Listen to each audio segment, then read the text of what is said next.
আসসালামু আলাইকুম রহমতুল্লাহি বারাকাতু। প্রিয় শিক্ষার্থীবৃন্দরা, তোমরা সবাই কেমন আছো? আশা করছি সবাই ভালো আছো। তো আমরা আজকে কিছু নমুনা দেখব যা ইংরেজিতে সহজে সহজে কী করা যায়, আয়ত্ত করা যায়। ইংরেজির মধ্যে এগুলো না জানলে না হয়। অনেকে বলতে পারেন এগুলো আবার কি? এগুলো হচ্ছে ইংরেজি জানার ক্ষেত্রে অনেক গুরুত্বপূর্ণ ইম্পর্ট্যান্ট একটি বিষয়। তো আজকে আমি আলোচনা করব সে বিষয় নিয়ে। তো যারা আমার চ্যানেলে নতুন, চ্যানেলটি সাবস্ক্রাইব করে পাশে থাকা বেল আইকনটি ক্লিক করে দিন, যাতে আমাদের নতুন নতুন নোটিফিকেশন সহজে আপনাদের কাছে পৌঁছে যায়। তো আমরা আজকে এগুলো জানবো কেন এবং এগুলো জানলে কি হবে, তাও আজকে আলোচনা করব সম্পূর্ণ ভিডিওতে নিয়ে। এগুলো হচ্ছে অত্যন্ত গুরুত্বপূর্ণ ইম্পর্টেন্ট বিষয়, যা আমাদের না জানলেই না হয়। তোমরা দেখি, প্রথমে আমরা দেখব আই মানে কি? আমি। প্রথমে হচ্ছে কি আই, এর মানে হচ্ছে কি আমি, যেটা হচ্ছে সাবজেক্ট। এগুলো হচ্ছে কি সাবজেক্টের ক্ষেত্রে ব্যবহৃত হয়। তারপর হচ্ছে উই মানে কি আমরা, উই মানে আমরা, প্লুরাল মানে কি আমরা। তারপর হচ্ছে ইউ তুমি, ইউ মানে হচ্ছে তুমি।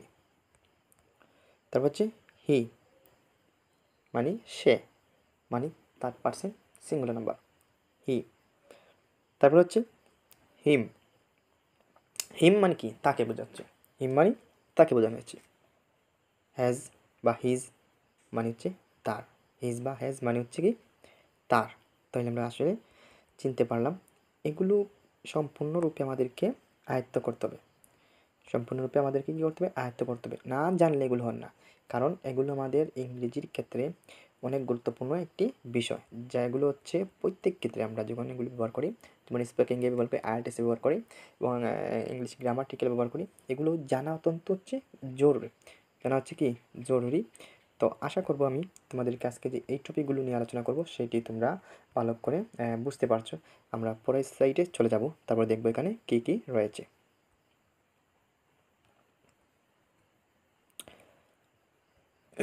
তারপরে আমরা দেখবো এখানে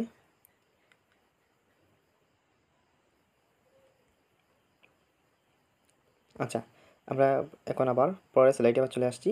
আমরা পড়েছিলাম হিজ পর্যন্ত। তারপর আমরা দেখব তারা মানে হচ্ছে কি, এটা ইংরেজি হচ্ছে দে।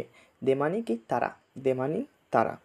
তাইলে আমরা বুঝতে পারলাম এক একটি শব্দের এক একটি রকম অর্থ রয়েছে, যেগুলো হচ্ছে আমরা ইংরেজি বলবো, তারপরে আমরা বাংলাটাও চেষ্টা করবো শেখার জন্য। তারপর হচ্ছে মাই, এই মাই অর্থ কি আমার, মাই অর্থ আমার।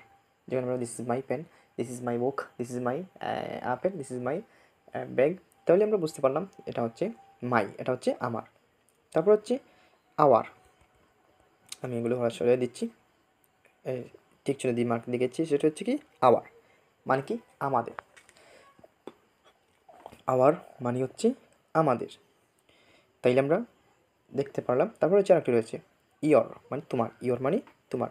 আগে বলছিলাম আমরা ইউ তুমি, ইউ অর্থ তুমি, এটা হচ্ছে ইয়র অর্থ তোমার।